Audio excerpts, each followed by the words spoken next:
Club podcast. Ladies and gentlemen, and everyone in between, my name is Sikisa. Yep, it is. And I'm here with the one and only main event Mark Cram. I am also Sikisa. Today, we are all Sikisa. We are Sikisa. As you could tell, Sikisa looks a bit different today. She looks like two white men. She is currently in New Orleans. Is she?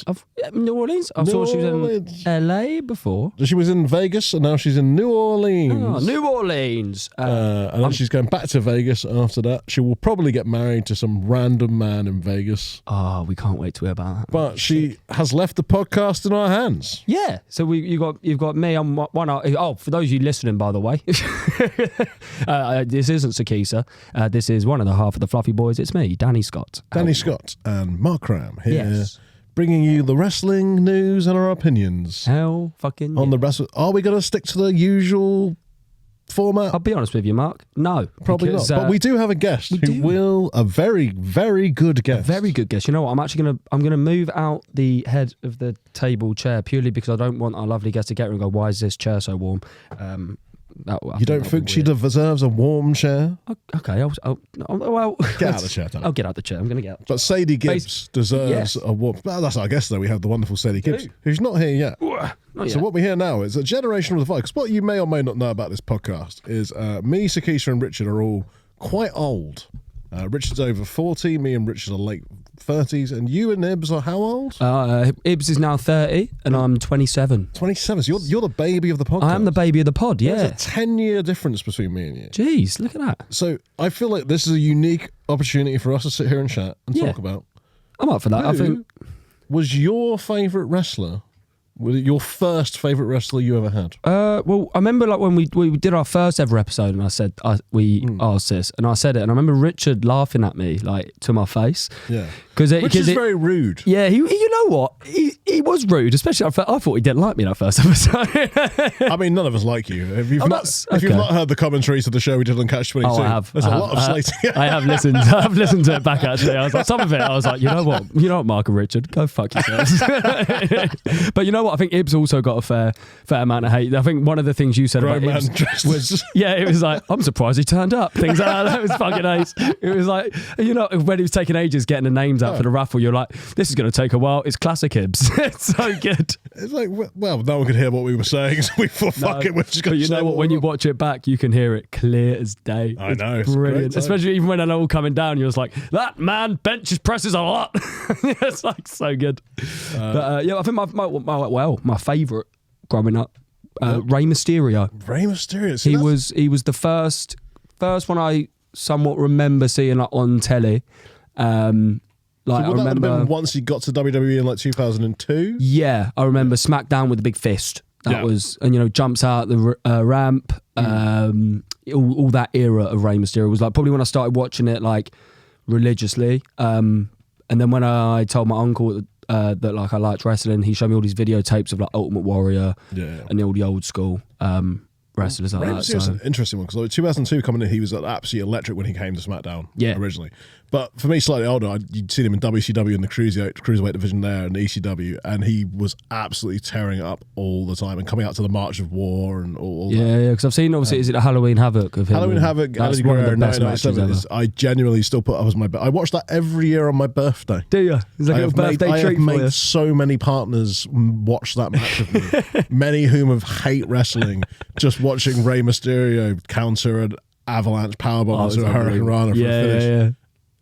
Two of the best workers of all time having arguably their best match they ever had. Oh, what I love about that as well, you said you showed many partners, which means how many ended after you showed them that? You're like, come here, babe, it's my birthday. Not directly after, but you know, life as a wrestling fan is difficult in terms of, I'll tell you what, this hobby, not a pussy magnet. No, well, nor a dick magnet. No, I'll tell you what, I was on a date not long ago, and I was like, sorry, I've got excited to post something for WrestleClub, and I was like, do you mind if I quickly do this? And she's like, yeah, that's fine. She was like, what's your podcast about? And I was like, oh no, well, ready for the ick red flags and shit. And I told her, she was like, oh right, okay. So it was like comedians like talking wrestling. I was like, yeah. And she was like, isn't it all fake? And I was a bit like, Game of Thrones is fake. Yeah, so that's what I said, look, EastEnders is fake. and people enjoy that. And then I showed her.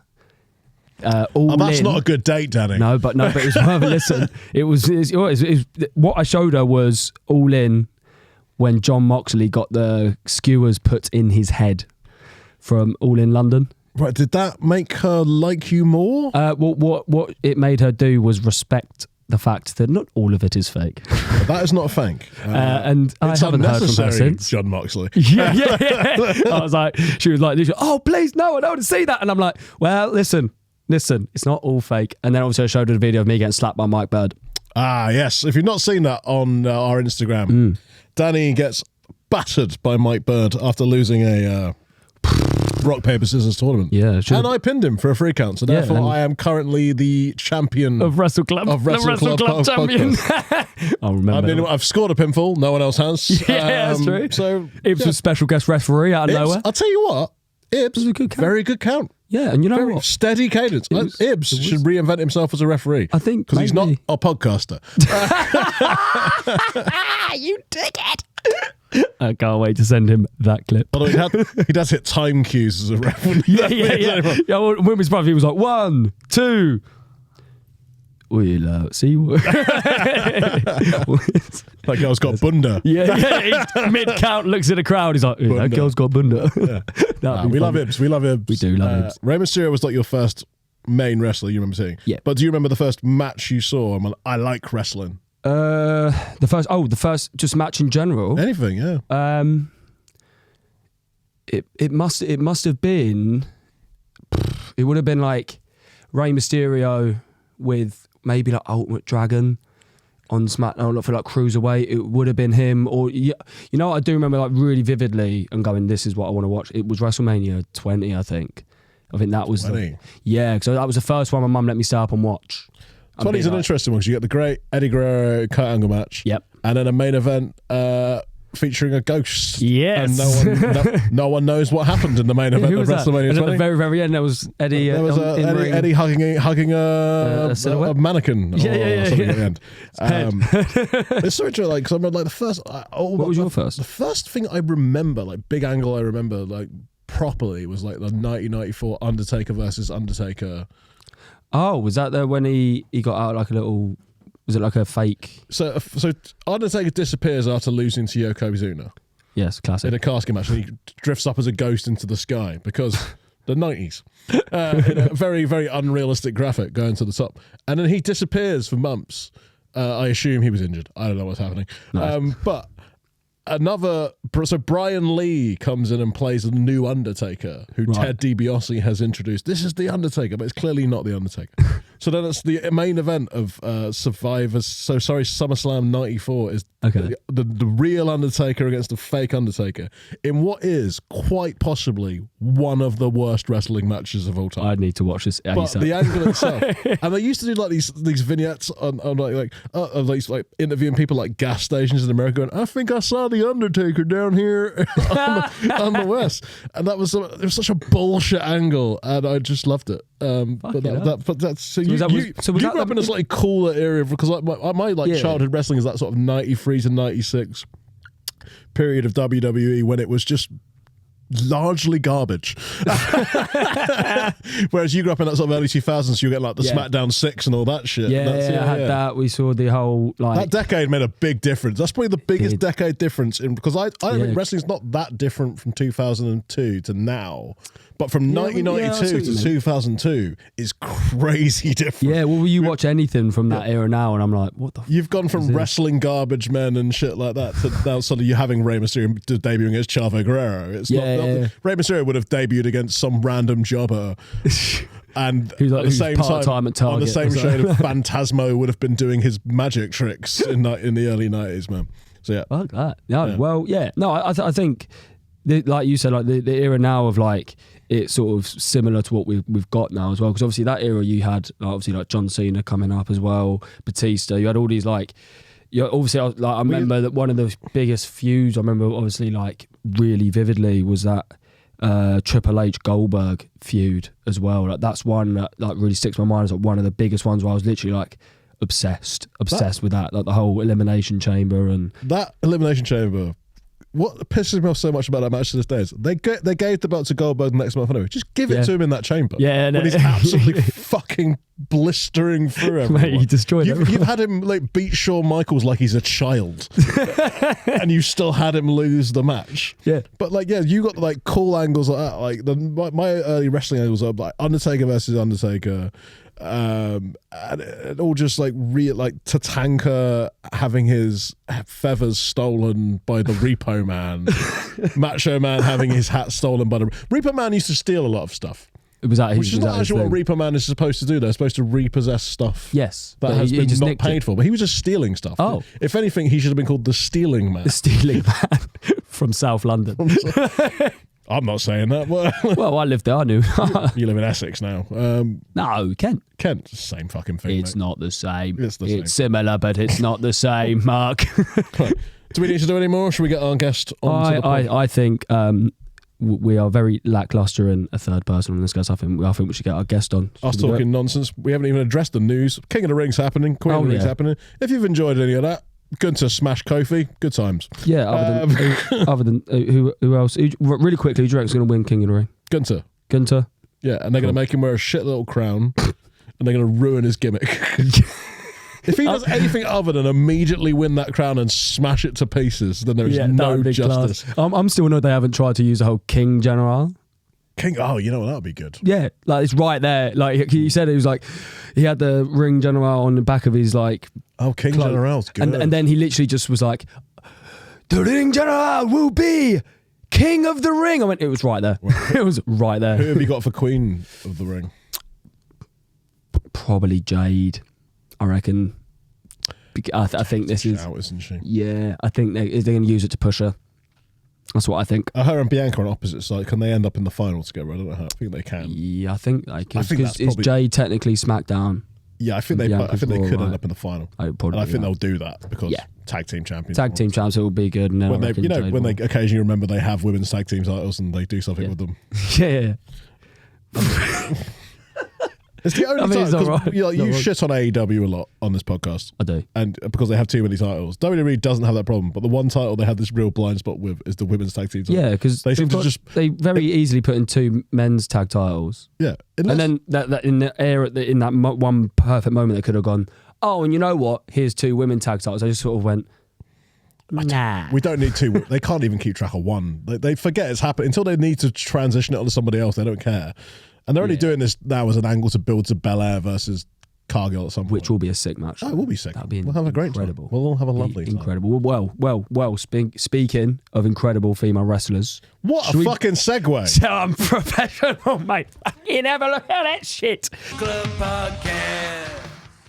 Right, ladies and gentlemen, and everyone in between. See, I did a little Sikisa's thing there. We are now part of our Clubhouse Chatter where we bring on a lovely guest here today. Now, ladies and gentlemen, you might have seen her on AEW or Stardom, or you might have seen her online deadlifting and squatting about 4 times my weight. Which isn't much, to be fair. Okay, Mark, you've ruined the intro, but let me just... it isn't much, but it is I've been putting on the timber, and it is the undefinable Sadie Gibbs! Yeah! How are you, my lovely? You okay? I'm good. Yeah. Welcome to WrestleClub. Welcome to Clubhouse Chatter. Thank you for having me. That's all right. How was your journey up? I'm going to try and sit still. I'm already I get told off all the time for that. I'm moving this around and pissing about. I get told off all the time. Yeah, journey up here was fine. Yeah. Easy. Jumped on a train. Nice. Was it Kent? Kent, was it? I actually drove to Kent, Swanley. Yeah. Do you know Swanley? Yeah. I grew up near Swanley. Did you? Yeah, I was born in Gravesend, lived in Swanley for 4 years or something like that. Yeah, I drove to Swanley because I live a bit further. Kent, fair. Listen, drove today and got Kentonians, mate. I thought you were Essex. It's not Kent is not Essex. No, not Essex. Kent, my mum's Kent Essex. is not Essex. Your mum's Essex. My mum is Essex. But we do sound Essex. We do, yeah. We have a little bit of a... Yeah, people get confused. Yeah. I think, especially when we do like comedy in London, and I'm like, oh, I'm from Kent. Well, I'm from Milton Keynes, which has an indefinable accent which no one knows. But that's... Yeah, I wouldn't be able to. Which is what Milton Keynes is. What just in? We are just Milton Keynes has no strong personality. We're just zero personality. We're just there, mate. Did you mention something about having? But a really it is big gorgeous, Milton Keynes. Milton Keynes is gorgeous. Yeah. You have a massive supermarket. We have the longest shopping centre in the UK. Not the biggest, the longest. See? Welcome to the WrestleClub podcast. where I grade the length of shopping centres throughout the UK. The largest is the Metro Centre in Manchester. If anyone wants to keep it up. Look at this. We tackle everything on this. Don't you dare say we don't. You know what I mean? Because there are some people out there who will probably be like, I wonder how long the Milton Keynes shopping centre is, and now I don't know how long it is. It's pretty long. Next episode, find out, please. We are going to get comments. Sadie, yes. Can you please tell me how did your journey into wrestling, like, sort of? I know it's a very fucking hacky question, but like, how we like to know, like, how did your sort of journey start in wrestling? Like, were you a little girl wanting to be a wrestler? Was that the? I mean, I definitely was a boisterous little girl. I was into, I think like everyone in our generation, I was definitely into wrestling. We had all the figures. Nice. But then kind of, I was a high level gymnast. So my life was literally gymnastics. Didn't really get a lot of time to watch TV and everything. And then as I grew up, I came away from, you know, my usual athletics, gymnastics, and started going into martial arts a little bit more and finding my way into that. What sort there of was always martial arts did you something go in into? me that wanted to fight, and definitely a performer. I've always been a performer since I was a little girl. Okay.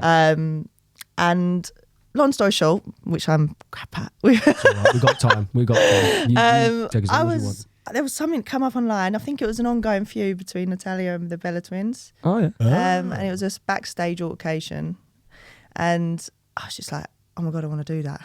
I want to wrestle. Like that. That was just my fault. So I ended up going straight onto I went straight on the WWE website. I was like, I'm going to reply. I didn't know about the indie scene. Being 100% honest, I didn't know anything about the indie scene. Anyway, I applied for a tryout, got a tryout. Oh, wow. Based on just your gymnastics background? I think I'd done a lot online with brand building, and I'd kind of done a lot of video shoots. I kind of built something online that they was able to look at, I think, and have an interest. Awesome. And then when I went into the tryout, I met... Where was the tryout? The O2. Oh, sweet. Awesome. I met the owners of Progress at the time, Jimmy... Jim, Glenn and John. Yes. There we go. And they told me about Progress, again, long story short. And I went to my first Progress show. I think it was chapter 49, Strong Style. And what are they on now? Oh, well, into the 100. Oh, yeah. This is 2017. Do you remember what was on the show? Well, the main match that I remember was Tony Storm, Ginny, and Laura Di Matteo. That would have been, May something. It was in May because it was shortly after the tryout, and I just went to watch that. And that was my first indie event. Oh, wow. Sick. How did you find that? And I actually fell in love with the indies more so. And then went to loads of Fight Club events and kind of immersed myself into building, the Amazing Grace at the time. And so when did where were you training? I was training in Fight Club, so I was traveling 5 hours to there. I was kind of looking for all. I didn't know anything, so I was looking IPW. Then I found Lucha Libre and trained there. Sick. That was where I did most of my training, to be honest. And then Was that the Resistance Gallery? Yeah, when that was about. British, for those of you who don't remember, I do wish I'd met Mike Bird a lot sooner, if I'm friend being of the honest. pod. Yeah. friend of the pod / kicked the shit out of you. He did. At Catch 22, which we all enjoyed. Although you then got to hit somebody else. That was fun. Did I saw Levi that. Mayer? Did you see Ow. Levi Mayer? Yeah. Oh, it was not. You look like you enjoyed it. Well, let's. Well, if you know what, I shut my eyes pretending it wasn't Mike. Well, now our next guest, Levi. Yeah, I got to slap Levi Mayer after. That was great fun. That was really good. I mean, he gave me a lot of shit before I slapped him, though. Levi. What do you mean? So Mike held him in the on the ropes and was like, "Yo!" And I was wearing a Stone Cold Steve Austin vest, and I was like, "Yeah!" This is at Festival, and Levi just started shouting shit in my face. He was just like, "You fucking try, Hyped you up. give it a go. I remember your face. You're an awful, hateful person." I just went, "Shh," and slapped him and then ran away. The best part about that, from my perspective, I was a right pussy. I'm on commentary whilst that's happening. Yeah, if you watch it back, me and Richard do not clock that has happened at all because we're talking about a man's hat. Yeah, that's true. We just got distracted. You know what you say after the chop? I think you go, "Well, the crowd loved that chop there from Mike, man." I was like, "It was me." It's a great moment. Yeah, it was a great moment. It was great. So you missed your moment because he didn't announce it. He didn't say it, but they caught it on camera, so that's all that matters. I'm not a professional.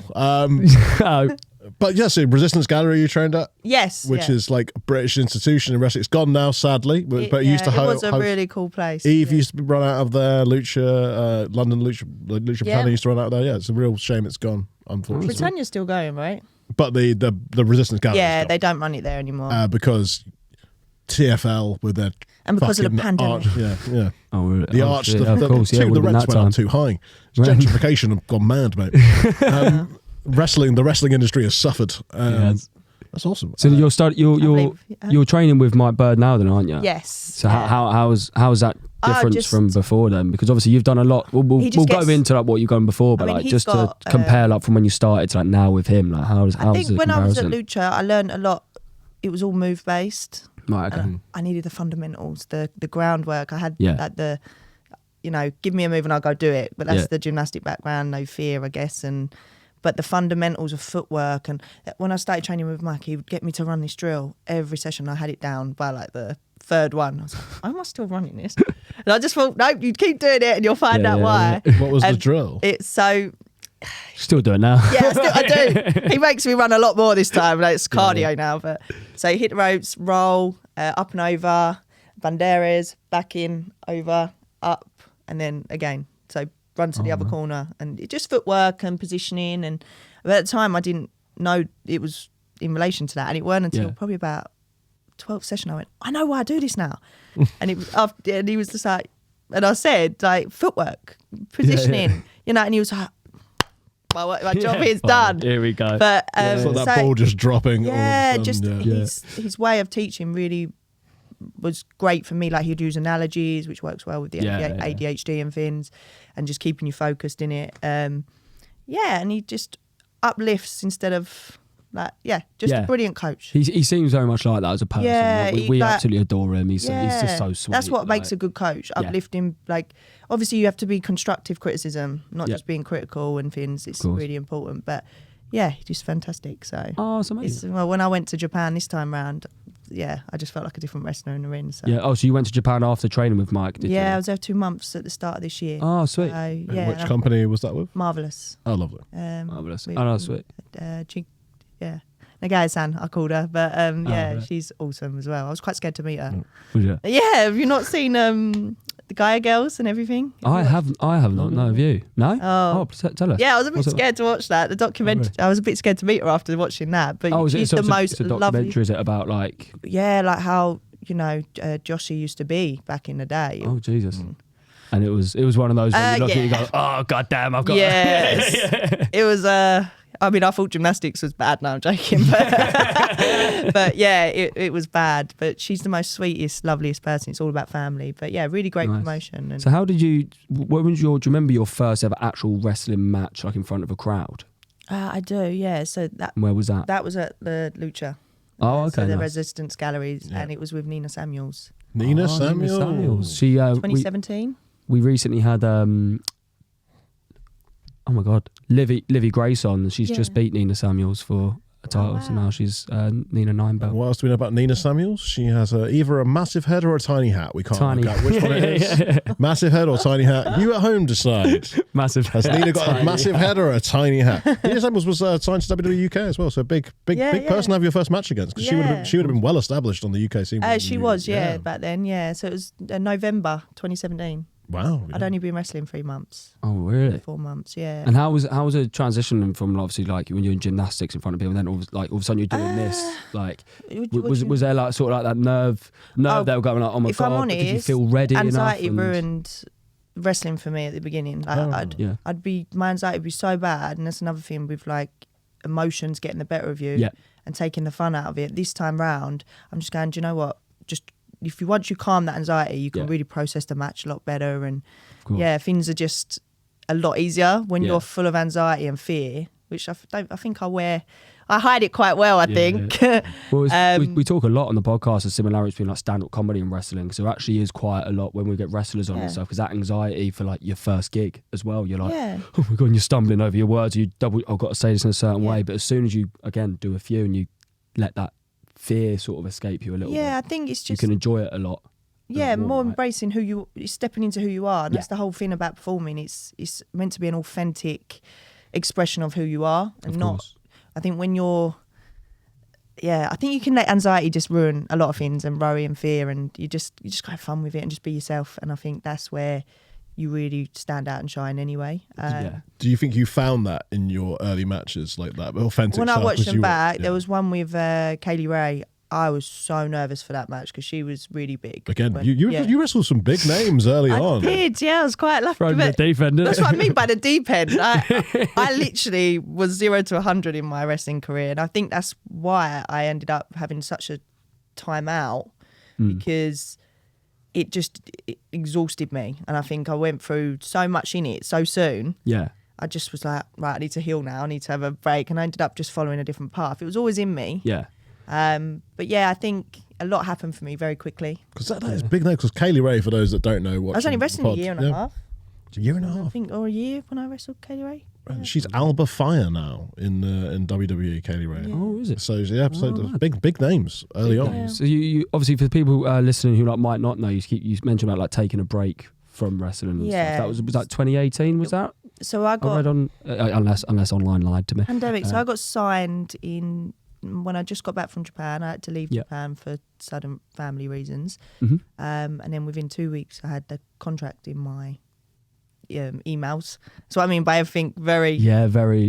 Is that Tony Khan emailing you directly? No, there was other people that did the emailing, but I think it was. Wait, hang on. Tony Khan doesn't do his own emails. That is ridiculous. I think one of them was Kenny Omega, who was dealing with the signees at that point. Oh wow! It's still a good person to get an email from. It was. Well, it was all, and the Young Bucks as well. It was it was really cool. When you first got the contact from them, did it take you by surprise? No, because some Young Bucks reached out on my Twitter first. Something went viral on Twitter. Yeah. Then I had the Young Bucks write something, and then I had the email follow up but it was all legit. You could tell. Yeah. But I was a bit like. Yeah, because the thing was the Osprey stuff, right? That went viral. And then the Young Bucks sort of came back. So that's how you sort of got the. That's how it all sort of connected. Yeah. Oh, that's awesome. But and then I was with him, a year and a half before the pandemic, and I was just planning on moving to the States. Oh my God, really? I was just moving, I had all my stuff packed, and my flight was, I think, 3 days after we went into the first lockdown, 3 days after. Oh my God, yeah, really? 23rd, I think my flight was, and we went into lockdown on the 20th or something of March. Yeah. March. It was March, I think. Yeah. You're better with dates. We discovered this. March 20 something. Yeah, so it was. I was flying out on the 23rd to Atlanta to move. And then obviously, so pandemic hit. And then it was just a waiting game. So we was all in lockdown for 6 months, and then they just released, didn't they, in August? Yeah, of course. They made cuts in August. And have you had any contact with them since? I didn't. I think I'd like to kind of earn. I'm all for getting work now, getting experience again, just really doing what should have happened before. It all happened too quick. I started to find my feet, and all of a sudden I was signed, and then I'm a little fish in a big. And I just lost all my confidence. But you did have your big moment in AEW. You got a big elimination. Yeah, I was one of the the Casino Royale. Wasn't it? Yeah, I was the last few girls. Eliminated an absolute legend as well. You threw Kong out, right? Yeah, it was. There was some bit. That's what I mean. There was a lot. I was about to say that. A lot. Yeah, I've had some really great. So you'd only been wrestling for a year and a half then. What? No, I was when I got signed 3-4 years, 3.5. 3.5 years into I'd done a lot by that point. Yeah. I'd been still in retrospect, still quick in the wrestling business. Yeah. It was very quick, but then, it's just a lot. It was a lot, and then when I got released, it was kind of like, all that happened so fast. I got to that point I wanted, and then it got released, and I was like, okay. I'm done. It was like a heartbreak. I kind of went through it. I was like, I'm done with wrestling. Sold all my gear, and oh my God, kind of went into. So someone out there's got some Sadie Gibbs gear somewhere. Yeah, someone. Danny's got it at home and dresses in it every night. Yeah, that's my pajamas now. Yeah. So you've had this sort of heartbreak of it not working out and getting released. What makes you go off and you go focus on your fitness brand? So that was always I've had my fitness brand now since I was 21. I've opened that, so that's kind of been, feel free to plug that as well. Yeah, Undefinable Living. It's kind of evolved into now like a mindset coaching, mentoring. Nice. It's kind of where I've always shone with my clients, and it's the bit that I enjoy. Do you feel like you connect with them really a lot more well. like that. 'Cause Yeah. obviously we were going to mention about like obviously having ADHD and things like that. As Yeah, well. so that's why I've actually labelled So it as at first it was ADHD, but I thought there's so many people on the spectrum, Yeah, so I've just called exactly. it a neurodiversity community now. Oh, that's lovely. Because I think that's resonates with more people. Not everyone's, Yeah, someone comes along with dyspraxia, you're like, no. Yeah, exactly. Oh my Get God. out of I actually here. had a client and I said to her, because she's had trouble her whole life with things, and I said to her, I think you've got dyspraxia. And I used to diagnose clients. I probably shouldn't have done that. But she went away and went to the doctors and everything. She said, you've changed my life by getting that diagnostic, because it made things make sense, because she used to break things all the time. And, and I just picked up the way she would move and her body, like she wasn't attached to her body kind of thing, like. Oh, mad. Yeah. But, yeah. It's mad what you can pick up and know it's like. But that's what I mean by I used to be really intuitive with my clients and just be able to, and that's, now kind of where. So do you find like, again, with like the performing aspect and wrestling, obviously, especially, because obviously we're a lot of wrestling fans, so we'll talk about like having ADHD, like, do you find when you're in the ring, does it take over at all? Because I know with a lot of performers it works in obviously different ways. So like obviously I've got it, and when I'm on stage it almost takes over and I improv a lot better on stage and things like that. But if you let it in the right like, way, you think? Yeah. So I feel quite in control of it. Yes, that's good. But it's like, it feels like a little superpower almost. Yes. Because it's like, you get that confidence to go, and just have a little go at us. But obviously in wrestling, it's a lot more, I suppose, orchestrated in regards of like some of the things you're doing. But especially on the indie circuit as well, we see it when we watch Progress and that. Yeah. There is a lot of audience interaction too. Like, Yeah. do you find that you engage Connect. a lot more and like hear a lot more and you're a bit more, how does it work for you when you're in a ring? So for me, before, as I was saying, it went against me because the emotions would get the better of me. Right. Whereas now I feel like, since understanding how my brain works and everything, I really use it now as a superpower. I do see it like that. I see it as like kind of where I connect really well with the audience and things. Yeah. And I'm trying to utilise that a little bit more now in my performance. Like come out, work the crowd a little bit more, whereas I never had confidence in that before. I'd just be like, right, get in the ring. Okay, let's wrestle. But now I'm stepping into my own a little bit more. I'm just, guess like I said, my authentic truth a bit more rather than shying away from it like I did before. I think I was always, I didn't understand myself back then. Now I've had all this growth, and I say that's how I've ended up back in wrestling. It's completely different reasons as to why now I feel I'm in it. Like I just feel back when I first started, I was made for it. And I felt like that's why I called myself the Amazing Grace. And everyone was like, why are you Amazing Grace? I don't get it. And I was like, you will. And people did start to get it. So what made you drop that name and go back to just being Sadie? Also, I would say as well, I watched a match from earlier on, and as the Amazing Grace, and you had that entrance theme, which was like, the theme was cool. Yeah, I got all that design. He said it go bam, and everyone's like, hey! Everyone's singing it. I was like, it's actually really cool. So how come you dropped it? I evolved into the Undefinable because I just felt like it made more sense as well. Like the Amazing Grace was kind of like I found grace when I started that path in wrestling. Yeah, it was like my saving grace. Does that make sense? It kind of saved me from a lot of shit in my life that I was currently enduring. And when I kind of evolved, I was like, I've never let anything define me. That's how I have the grace in what I do, and that was how I kind of evolved into the Undefinable. And I just found, in a brand perspective, the Undefinable kind of had more brand to it than. So probably business purposes. It is very cool. It's a very cool thing to call yourself the Undefinable. The Undefinable. Yeah, I had more, and then kind of Undefinable fitness and Undefinable living involved in, and it's probably more, like for brand purposes and stuff. It made more sense than the Amazing Grace to me in the end. Do you reckon you could bring back the Amazing Grace entrance theme, though? Or just change the words? I think Undefinable fits there, doesn't it? No. Have you heard the Undefinable theme? You know what I did hear? Someone remix it with Randy Orton's "I Hear Voices." Did they? It's on YouTube, yeah. They've remixed it. Someone's remixed it. And it was, You've done a deep dive on this. Yeah, man. Hey, listen, I'll take this podcast seriously. So, you mentioned before about going into wrestling. You love the performance aspect and you love the physicality aspect. Yeah. Which of the do you enjoy more about wrestling? Is it the performance, or is it the physicality, or is it a mixture of the two? It's a mixture of the two, but it's more how I can express myself in the ring. Like I just feel like it's a release. Can't explain it. It's like I don't know, like I'm letting out this side of me that I can't do in real life. So I guess it's the combination of it all, really. But But yeah, I feel like my alter ego really comes alive in the ring. It's always nice. Again, a bit like comedy, isn't it? Because no, this is me. oh, I know. This is me all the time, bro. You are not the right. Yeah, he's like this level of arrogance is not fake. This is all here. Nothing changes. I am funny. Fuck you. I am the best at what I do. Bret Hart. The Bret Hart of comedy over here. Well, your words, not mine. When Sikisa comes back, it's like he's not main event Mark Cram anymore. It's not a Bret Hart. The Bret Hart of comedy.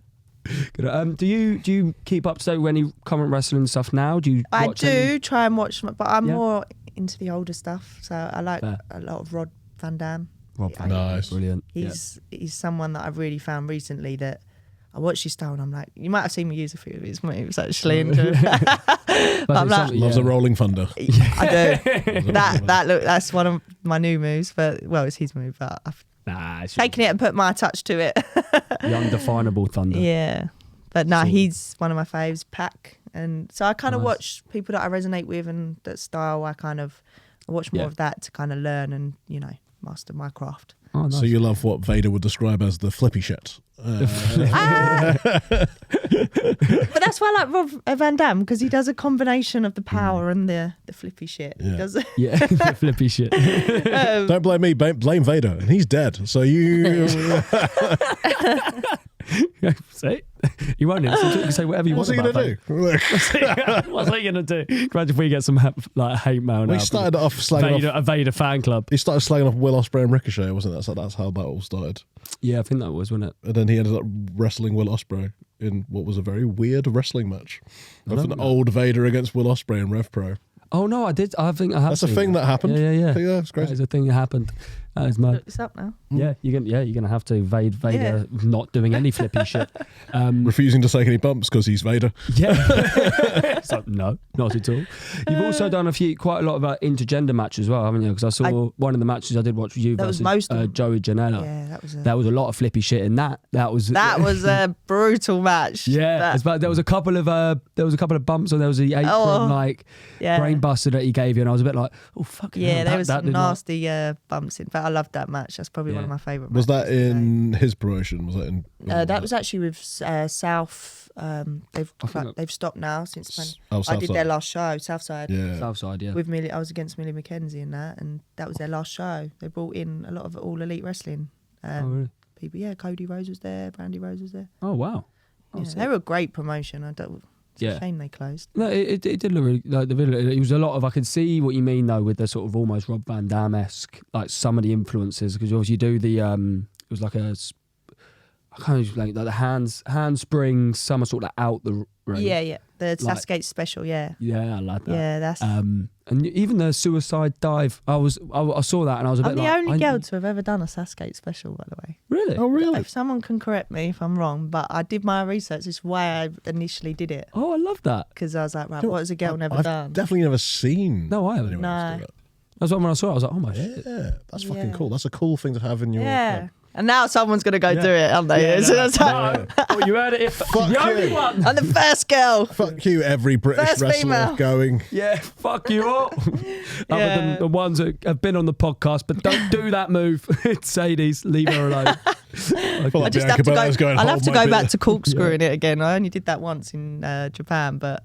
Oh, the little corkscrew at the end. Yeah. So how easy do you find flipping and manipulating it? Because I did very brief wrestling training, and I found just flipping over so uncomfortable. You hurt your back when you're running the ropes at Festival. Those cables are very hard. They do hurt. They do hurt. You need to hit the Japanese ones because they really. Oh, they were. But like, I found even on a trampoline, just the idea of my head going under my body very uncomfortable. My legs kind of forget halfway, and they go. Yeah. But that's obviously something you find very, and I've had a gymnastics background as well. Like, do you even consider like any risk in what you do? This is what people do. They try and break it down to me, and I'm like, don't do that. Don't do that. Because if once I start to do that, it's going to get in my head. Oh, so for you, it's just, I'm going to flip. I'm going to flip. It's not do this, do this, do this. No. Oh, interesting. With flips, yeah. It's just like, okay, I've got to hit my feet there and get over the rope somehow. I love that. It's like, I will get there. I will get there. And if I don't, Like, how much did you have We'll to deal with it then. How much did you have to practice to hit that? Is it a question of like I didn't practice. You just went out and did it. Oh my God. I practiced on the floor, like round of tutbacks, and then it was just a case of gauging my feet at the right place, which either way I was going to go up and over. Like, I didn't really overthink it. I was just like, okay, no girl's done this. I want to do it. I suppose that's a good way of doing. I think like, if you break stuff like that, though, right? if you're going to do something like that, try not to think about, because otherwise you hesitate in the air and then. And it weren't until I had to film it for the when the AEW announced me. Yeah. And I had to film it because I can't remember he still does all the film work for a lot of the indie promotions. I can't remember what his name is now. That's going to annoy me. I'm not sure. Do you know? Maybe Rob? Is it Rob? Gorilla? Is it Gorillas? I don't know. Just throw a generic Anyway, name. Dave? He filmed it, and I had to do it with no crowd and no in the red scale in an empty room, and he was laying underneath me, underneath the ring. Oh, whilst you... That was like the first time I had to do it without the adrenaline and the performance, but I managed it. Well, that's it as well, because the adrenaline gets you. Yeah, normally you do pumped, it with but like That is a low ceiling too, and that. Did that give you any problems? Yeah, that was we did it in one take, because I'm not doing that again. Not a chance. Yeah. Oh, fair play. I mean, so you've officially sort of come back to wrestling now, right? So Yeah, how long have you been back for now? Oh God, since July.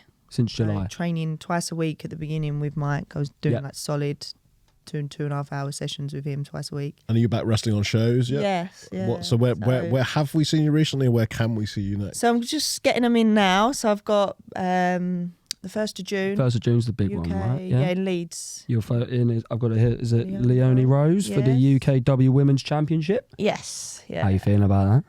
You're confident? You're gonna corkscrew it? It's gonna be Sadie one belt after this one. Sadie one belt. Sadie one belt. Yeah. Yeah. You've been on here. This is like, listen, with Livy Grace, she won. God came here. Now we're taking that winning mentality. Yeah. You're the next Got to guest get on belt. after that. And that's it. Do you think Sadie can take Livy? Is that what you're saying? No, I'm saying she's going to take Leonie, and then we'll have a WrestleClub winner takes all. A bit like Cody Rhodes and Logan Paul, mate. We're going to have a combination winner takes all. I'll take it. I like it. Yeah. But you feeling confident? I feel pretty confident. Yeah. Whereabouts is that? Leeds. Bit of a journey. Yeah. Be all right. But if you live in Yorkshire, yeah. Firstly, we pity you, but then after that, you can go watch. We do also wrestling. have a few people that listen who are based up there. Oh, go fuck yourselves. I don't know. Live in the normalcy. Live in London or something. What's wrong with you? Like, you have a choice. You have a choice. You can move. You don't have to stay in Leeds your entire life. Yeah, I mean, you've got a point, but also if they're in Leeds, they're closer to watch Sadie kick Watch the show, then leave. Commute. There we go. No, we've compromised. We've compromised. I'm not saying you shouldn't go watch wrestling in Leeds. I'm saying you shouldn't live in Leeds. Oh, okay. Well, I mean, yeah, that's for we've gigged in Leeds, so we understand. I've gigged in Leeds. Yeah. I said that really defensively, like I haven't gigged in Leeds. I've gigged in Leeds. Yeah, it's a fast questioning your ability to gig in Leeds. To be fair, after this, you ain't gigging in Leeds. You're getting to the Constitution Club there. It's very good. You should go. But just don't live there. Don't live in Leeds. Do you have would you like, because this is your camera here, right? Oh, I'm like looking at these two. Oh, I know. Yeah, we also have one here. I should probably start. I'm professional. Sikisa would have told you that beforehand. Do you want to give a message to Leonie Rose? Well, this is your moment. I'm going to let you have a little moment. Kid. That was I did see the promo, and it was Yeah. So I think we'll leave it at that. But that's me basically saying I'm coming with the confidence and the experience. God damn. So what's the so you're going to beat Leonie Rose? We've accepted that's going to happen. Like, not good if I don't, is it now? Yeah, now I'll get a message. Can you just edit that bit out? It's going to be a weird job for like 15 minutes. But what's next? What's the goal? Where do you want to end up? Is it getting back to AEW to sort of finish what you started there? Going into like this all started because you wanted to go to WWE originally. Is that the ultimate goal? I would say WWE is, because I just feel like there's growth there, and I'm getting older now, so I want to give it 100%. I don't want to kind of be, I want to have it full on straight away, really. But at the moment, I just want to get as much work as possible and just evolve and grow into more of the undefinable, I guess, and really establish myself in the business before any contracts come my way. If that happens, that'd be amazing. But Well, listen, we've got a poll. We're pretty sure Tony. If anyone from one of the major companies is watching this podcast, who should we sign? We're telling you who. To be fair, I think Undeniable. I think undefinable. Undefinable. I'm undeniable as well. She's that as well. Undefinable. She's all of these things. Undeniable, undefinable, unregulated. I don't know. You need a knockoff version of the merch. Unregulated. Unregulated. That's brilliant. That is Uncensored, unplanned. This podcast is uncensored and unplanned. There it is. Except it is censored because Sikisa does not usually let us say a lot of the things we say. No. But she's not here. No, and I edit it now. So it's fine. You're in charge. We should let it roll as it is. Yeah, I'm not editing any of this. It's all fine. It's all So good. we've looked at the past of Sadie. We've looked at the future of Sadie. But like, as a wrestling fan, Yes. you said Rob Van Dam Yes. was like your big guy. Yeah. What's like your favourite Rob Van Dam or any wrestling match you Oh, you're remember? going to ask me to Yeah, we're gonna do. think of matches now, aren't you? Yeah. Oh. Because when I was in Japan, I was watching so many, and I'm not going to be able to label off matches now, but there was one with, and I'm going to forget names. Oh, names I'm really bad at as well. You can describe what they look like. If you Can I want. do that? Is that all right? Yeah, why not? Okay, because I can go by face. As long as you don't do it by offensive. He's a legend as well. This is the thing. He's kind of grey. Was grey? Ric Flair. No. Okay. No. Christ, was it grey or something? Oh, it was a really good match. It was actually one of my favourite Rob Van Dam matches on TNA. Was it on TNA? Oh, is it? Oh, it was a TNA match. So was Rob it? Van So Rob Van Dam Dam versus someone who's grey. Someone who's Not grey. It's But like older. they were older when they had it. Yeah. Van Dam. Do you know roughly when it Chris was? something. Chris. Oh, it's gonna annoy me now. Daniels? No, he's bald. Oh Christopher Daniels. yes. No. He's not. He's definitely not Greg. No. He's bald. He's been bald for quite. He's bolder than me. Yeah, he is. Have you ever seen him wrestle in like WWE in the late 90s with a comb over against I have. Taka Michinoku? I actually Terrible have, haircut. Yeah. That was one of my favourite Rob Van Dam matches, though, and I can't remember. Oh no. Oh, we'll edit and find out. Yeah. Do you want to? I'm gonna look now if you want. We're gonna Google Rob Van Dam matches TNA Rob. old men. No, he wasn't old. He was like TNA. had a grey, but they were older when they'd had this match. How do you type this in? It'd be Rob It Van was Dam when, versus older man. Sabu, no. It was when TNA was Jerry Lynn? Jerry Lynn. Jerry Lynn. Oh, Jerry Lynn. The ECW matches they had were Yeah, incredible. it was. Yeah, that was one of my favourites. This is. I think he fought him again. See, this is what I mean when I'm asked questions like this. When I have to 2023. remember dates and things, it just doesn't. It doesn't register. Yeah, I think he fought him again last year. Yeah, it was recent. Yeah, recent. Oh yeah, Recent. so it would be that one then. Yeah, Rob Van Dam Yeah. versus Jerry Lynn, It was 2023. a recent match. Their original ECW matches are amazing. Yeah. as well. They were really like. You talk about Rob Van Dam Another like one he had- redefining. He's had loads with huh? Rob Van Dam like redefining wrestling. Those matches with Jerry Lynn were like Insane. fucking Yeah. pioneering at the time. Like Ooh. 98, 97, those matches were He's incredible. unreal. So how does he register all this? Because this is look what we nothing have. else What we have going on the on. podcast is we have a Give very him an select ADHD brain. different- Yeah, I know. I don't have an ADHD. No, we know you know. This, you can tell this is very very heavy over My here. neurodivergence is very different to yours. Yeah. It's a very neurodivergent podcast. It To be is, fair, it is. yeah, I think we've all got. So you're more neurotypical. No, I'm not. I've just. More We're not getting into my stuff. No. Let's do it. She's diagnosed many people. She can diagnose you now. Go, Sadie, get it. We're not getting into what I do or don't have. The amount of times we have chats with her, we forget it's recorded, and it's like, go on, tell me more. Do this. No. Right. Yes. So.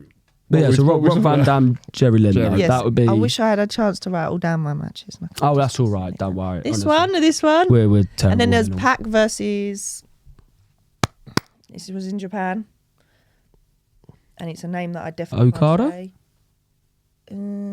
say. Did Pac fought Is it Okada? didn't he? Japanese. No. Yeah, Was it recent as well? fairly Fairly recent. Not. I can, Tanahashi? No. I can see your brain ticking. We need Richard Wright. For I mean, this he's one. had a Yeah, he's had a Richard lot of amazing matches Yeah. in Japan, so it's hard to label off one. But there was one that really. Fair. And then also like with so we'll go a little bit current, right? Yeah. So with stuff, do you watch who do you watch more of? Would you say more AEW or WWE? AEW. Yeah. Danny doesn't watch AEW. Not really. I mean, it's hard to follow. They're getting better with the storylines, though. They are getting better with the women's. Yeah. We take a lot of abuse on this podcast. We're not very nice about AEW's plot. We're not, which is really funny that then we've got you on, because we are definitely gonna get a comment or two just going, I thought you hated them, and then Danny's on this pod. I'm like, yeah, right. We don't hate AEW. No. We hate the people who like it. And we you think we've got there too many belts. at home on your own, probably. You're the problem. Anyway. Not us. Yeah, I think we'll like. But yeah, it was mentioned like Restival as well. Like, there's just so much product to watch, right? And I think you grow up watching like one, and then like I really liked it when it first came up. Like, 'cause I was like, oh, this is really cool. Like, you know, because it was like it felt that kind of like invasion style thing of like this big company coming in. But then I think it was just they came with a lot very quickly. They came with a lot of promises and kind of didn't deliver straight away, did they? Yeah. It was kind of, that's how I would word it. But they, you know, it was meant to bring back the old Attitude Era, and which I think they kind of did. They kind of have, in some ways. I think obviously before, like, it's very theatrical, now, isn't it? It's very theatrical. It's really lacking a hoe train as well. There's been no hoe trains. Hoe trains? What does that mean? The AEW, like the Attitude Era, the hoe train, Godfather. Do you not remember that? I don't remember that. The Godfather. Okay. Do you not remember the Godfather? I do know the Godfather. Godfather's character he was literally a pimp. Yeah. And he used to have I don't know what the hoe train was. I had a Godfather wrestling figure. What's a hoe train? I never got other wrestlers and made him do a hoe train. What's a hoe train? Massively offensively was the sex workers, to put it in a nicer term, that he would bring to the ring, and he would offer them to his opponent. Oh my god! My days. And if they could either choose to wrestle him or they could take. Yeah, I don't think that would be coming back. Do you? Nah. with how it's evolved now for women. So when people say they want the Attitude Era back, you don't always want the Attitude Era back. There's parts of I think what we want back is blood and swearing. That's kind of what we want. Some of the Attitude Era was very problematic. And you got to remember, probably all the drugs and everything that went on backstage made the Attitude Era probably way more. Yeah, like the backstage promos and things like that. Everything's better with cocaine, isn't it? That's what. Yep. There we go, and that's the message. Clip that for the gram. Everything's better with cocaine. That's just gonna go on your socials. Because when in this time I ended up going to America as well with my Japan tour, which was out of the blue. But I met Medusa, who nice. She was just unreal. But she was saying about how the wrestling business, how different it is now. In a good way. In a good way. In a good, like she said, in a good way, massively. Like the way it was back then wasn't glam, and it was ruthless. She said it was like. Well, I know she was in Japan a lot, so she was in that time of the Joshi being really ruthless. But yeah, her stories were pretty cool. I assume you've watched her and the Bull Nakano. Incredible stuff. Yeah. Alundra Blaze, Medusa was WWE Hall of Famer. So you really have tangled with royalty. I've actually been texting Medusa. I'm going to throw that. It's on the way over. Is that the most famous wrestler you've got on your phone? Oh, that's a good thing. It is, currently. Who's the most famous wrestler that follows you on like Instagram? I don't actually. I haven't looked. Let's just say Medusa for now. I hope it's Gangrel. Gangrel. It's always great when it's Gangrel. We've got a lovely little Gangrel. Gangrel has to be on every episode. Every episode we do, he mentions Gangrel at least once. Yeah, I think it's a nice moment in the pod every time. There's definitely a Gangrel. Every time you mention, I reckon there's one guy with a Gangrel. Tom's going, yeah. So speaking of famous wrestlers, and I hope this bit has been prepped because I've not read the prep that Charlie sent, but dinner. Have you been asked the dinner party? Yes. The dinner, your dream dinner party, where you can invite 3 guests. This is going to be really random, and it doesn't have to be wrestling based if you don't want it to be. But you get 3 guests. It does have to include Gangrel though. But if Gangrel was your waiter, mine's going to be random. Okay, go on. So it would be Drew Barrymore. Drew Barrymore. I just love her. Yes! That was so left wing. I love it. I know we say it's not supposed to be wrestlers. It's never not wrestlers. So this is great. I think Mike Bird didn't have all wrestlers. Yeah, but I didn't listen to that episode because I wasn't on it. Yeah, that's true. We've also discovered Mark doesn't listen. He'll listen to this maybe because he's on it. But. Mine's random. But so, Drew Barrymore. Just love Drew Barrymore. Yeah, reasons for Drew? Is it like a... I would have them deep, really fulfilling ADHD chats with her, I think. Yeah. Does Drew have ADHD? Do you want me to Google it? I don't know. I don't know her diagnosis. She just meets people's soul. Like, she looks into their soul in her show. Yeah. I just think she's really cool. Does Drew Barrymore have ADHD? This is the Don't most performers have some sort of neurodivergent? Drew, if you're watching, and if you have ADHD, please you won't be for long. Drew Barrymore and Adele were spoken up about enduring mental. Oh, Jesus, this is actually a bit. This is a bit more. This is a bit more serious, actually. But Keep it light, the though. actress, 33, has revealed that she's diagnosed to her ADHD medication she was suffering. So yeah, she does. Yeah, I So you're thought right. so. There we go. There you go. Look. Game recognises game. So Exactly. you can diagnose people from afar. That was This is straight what off we're Yeah, saying. Sadie's website. Actually, to be fair, she. I don't know if it's true, but it's just right There there. you go. yeah. That's how she connects so well with people. Yeah, it's on a section in Sadie's website called "People I Think Have ADHD." Getting straight on that list. So You're on the list. You're on. You just made the list. So first, Drew Barrymore. Drew This is Barrymore. another non-wrestler because I'm also a massive Jennifer Lopez fan.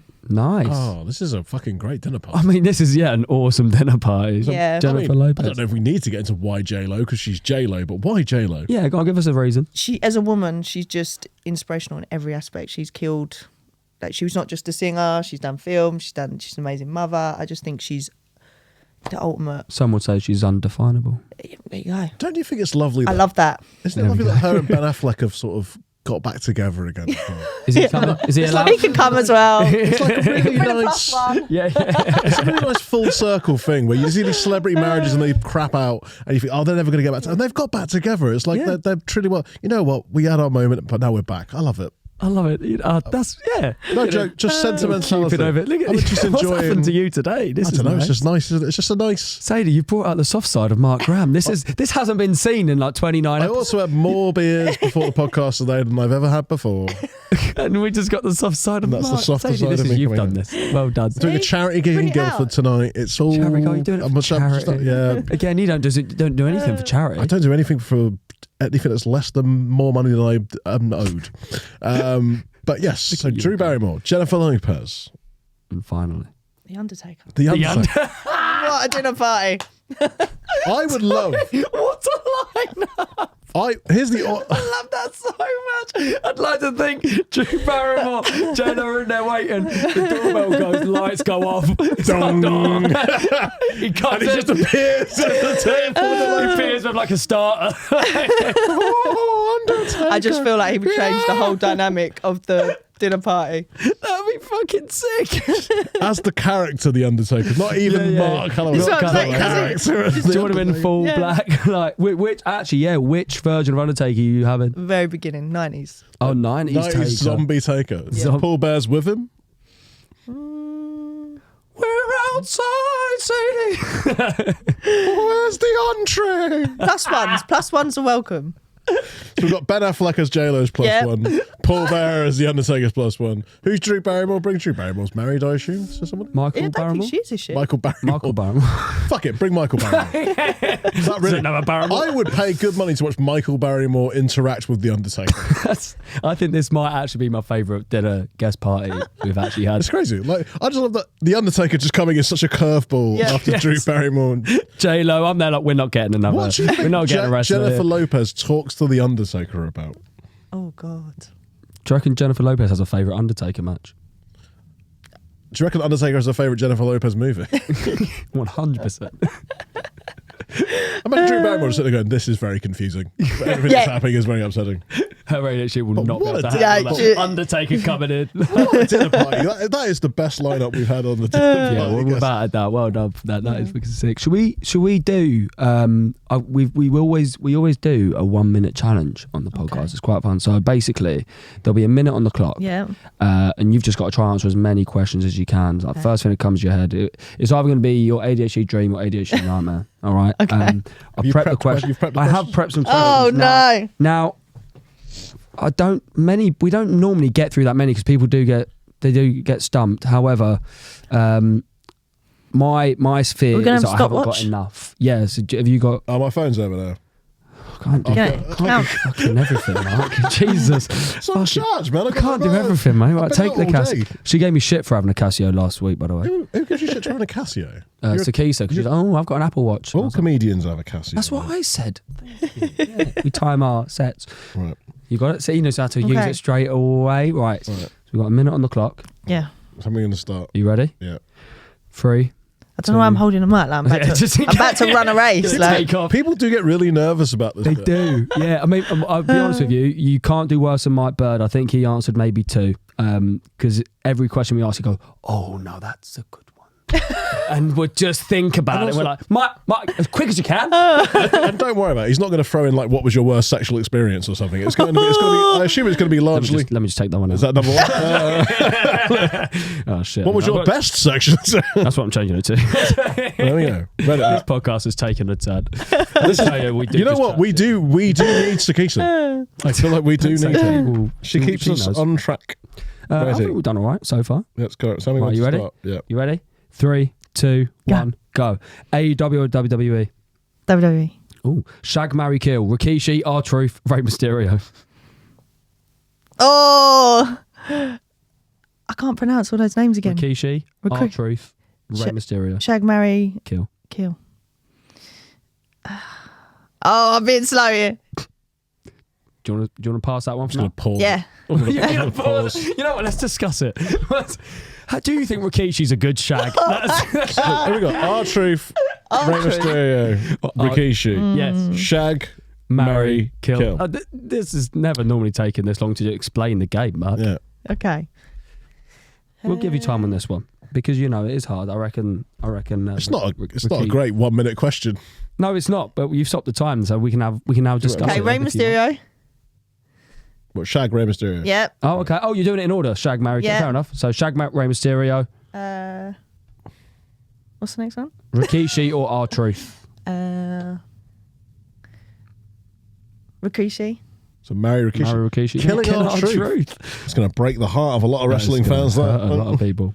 Ready? Well done, Rikishi. Rikishi gets a wife. Good for Rikishi. For Rikishi. You're in the bloodline now. Yeah, you've made it. Ready? And go.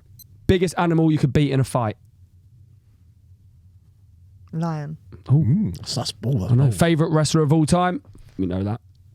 RVD. Favorite wrestler fighting right now. I suppose you're still fighting actually. Female, male. Either. We'll go female. Or Jay Cargill. Most unappreciated wrestler, in your opinion? Specific promotion or just... No, anyone in general. Oh, that's a tough one. There's quite a few. If you could join any faction, who would it be?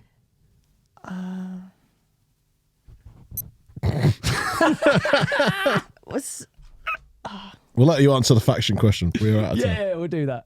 It would be, I'd love to be part of, I forgot what it's called now, the Jay Cargill EST. You. But I don't know if it's not. Yeah, it's a team, I suppose. But you They're could. a team, You, but so you turn they it could into a form a faction, couldn't you? faction. You could have been part of that WrestleMania entrance where They could that form a was- faction, couldn't they? That entrance at WrestleMania was Yeah. was fucking banging. You could Yeah. part of that. Yeah. So you want to Straight make your those. own faction? You I don't just wanna think join, you wouldn't want to join like NWO, DX, Bloodline. You're like, you know what? I'm going to start my own. The Brood. Call it the Undefinable. Maybe Bloodline. The Undefinable Trio. Well, you're married to Rikishi now, so you're in the bloodline. Well, that is true, yeah. There you By go, proxy. see? Right in We there. do also have a couple of questions as well. We're going to start finishing because I reckon this might be a nice way to end it. We have a couple of questions on Instagram. We've got someone asking it: would you ever fight in a boxing match? You said earlier about doing martial arts and stuff. I and you've nearly got some- did, actually. Yeah? I was training for one, yeah. Oh wow, But that's a whole different, it is. Yeah, yeah. is that something that I would, tempts you? You're like, ooh. it would be sad. I'd love to, I'd probably get the bug for it though, that's the problem. I'd Yeah. get the rush of the adrenaline, but then also like getting older now, I don't want to bash up my... Don't get hit. Innit? Don't get hit. That's the vibe. Yeah, don't get hit, but you've got to take a lot more hits before you land one normally. Anyone? One punch kill and done, innit? Yeah. Is that, yes. That's how I'd do it. That's my. It's main event Mark Cram style. So I'd Is do. there anyone you reckon you could take in a boxing match? Us, easily. Oh yeah, mean- but no, I mean someone a bit more maybe. There's only one female boxer that I really followed. She's like the champ now, but I wouldn't say I could take her. I reckon you And I've could. gone Believe blank in on the yourself. names again. I was Is it following her Serrano for- Taylor? Is she? No, she's up there though. But the main one is she's she Irish? Oh, I'm thinking of Oh, come on, UFC. she's I was gonna say Molly McCann, but that's UFC. No, isn't it? she's huge. She's Kelly something. Why am I so Holmes. with names? No, Dame Kelly Holmes. no, it's not Kelly. It's oh, that's gonna annoy me. See, That's all right. I'm just crap with names. That's okay. Listen, we're all crap with names. Now, the last question we've got Yeah. from Instagram was what would be your like dream match? So if you could wrestle anyone now, what would be your dream match? You could set the scene, your own stipulation. What would be like You can go back in time, forward in time. So, can it be so it's like a 6-man or? Yeah, Oh, why not? yeah. Yeah. What, a 6-man tag, or do you want it as like a Scramble. Scramble. your little Love scramble? scramble. Okay, right. You got a six-man scramble. Me, Yep. Jamie Hayter. Who? Sorry, Jamie Jamie Hayter. Hayter. Jim Hurt. Okay.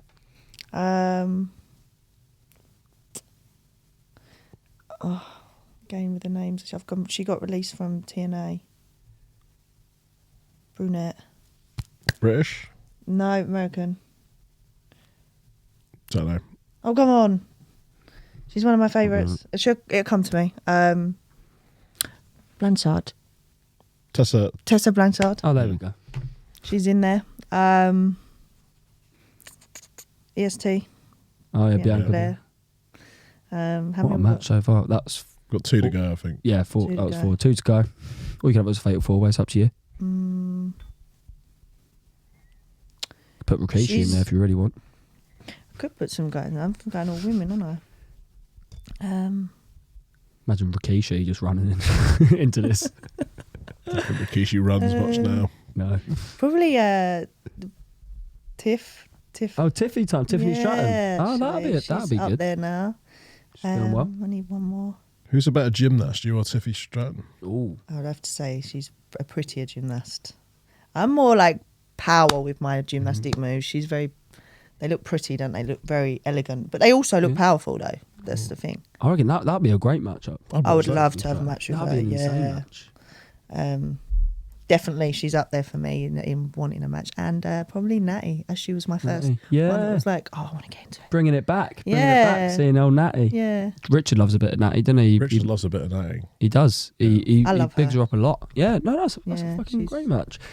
Sadie, this has been absolutely fucking gorgeous. Yeah. Thank Thanks you for coming talking down. to us. Yeah, it's been very lovely. Is it? sorry, I'm crap with names. Don't be silly. It's all right, hold it, honestly. It's not ignorant. It's just my brain does not.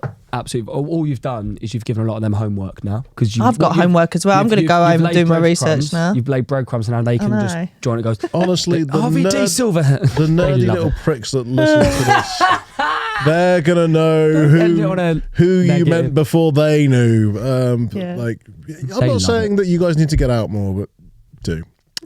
The sun's out now. That's It's a fine. nice Exactly. time. Get out. You are probably all vitamin D deficient, and you need to go resolve that. You know what? You're not wrong though, are you? It's good for you. I think everyone should take vitamin D anyway. Yeah. I mean, I'll take it. Well, there you go. That's See, and that's coming from Sadie Gibbs. yeah. Someone who's clearly healthier than me, and Both you, of us. the viewers at home.